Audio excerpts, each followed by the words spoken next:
Henry and Gordon were lonely when Thomas left the yard to run his branch line. They missed him very much.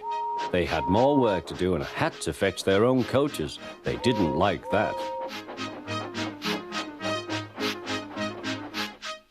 James grumbled too.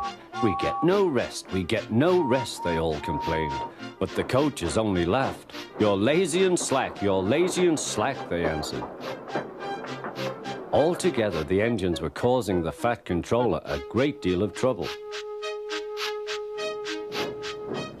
The big stations at both ends of the line each have a turntable. The Fat Controller had made them so that the tender engines can be turned round, because it is dangerous for them to go fast backwards. Tank engines like Thomas don't need turntables. They can go just as well backwards as forwards. But to hear Gordon talk, you would have thought that the Fat Controller had given him a tender just to show how important he was.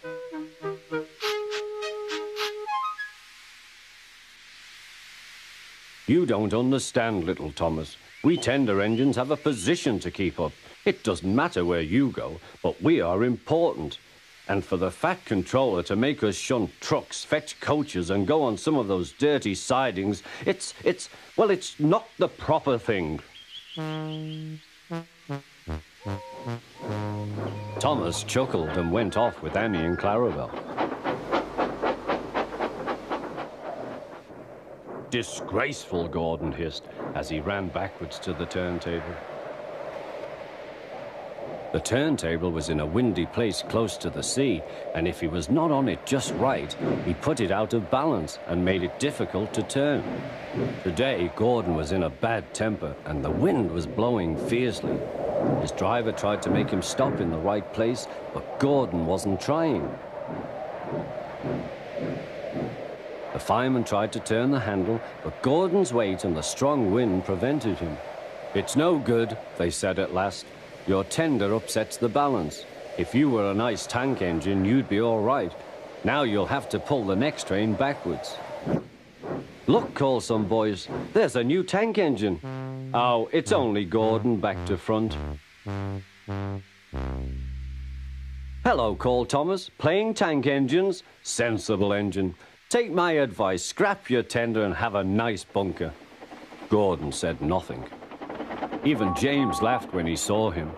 "Take care," hissed Gordon, "you might stick too." "No fear," chuckled James, "I'm not so fat as you." "I mustn't stick," thought James. He stopped on just the right place to balance the table. It could now swing easily. Gordon arrived in time to see everything. James turned much too easily. The wind puffed him round like a top. He couldn't stop.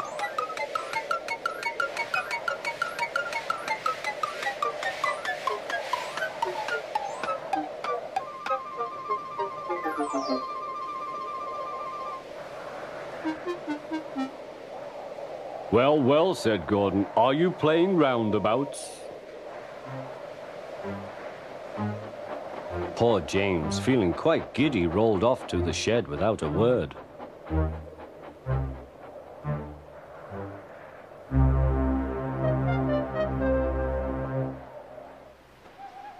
That night, the three engines had an indignation meeting. "It's shameful to treat tender engines like this. Gordon has to go backwards and people think he's a tank engine. James spins round like a top and everyone laughs at us. And to add to that, the Fat Controller makes us all shunt in dirty sidings. Blech!"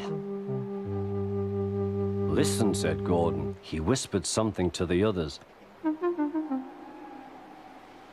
"We'll do it tomorrow. The Fat Controller will look silly." The engines had decided to go on strike.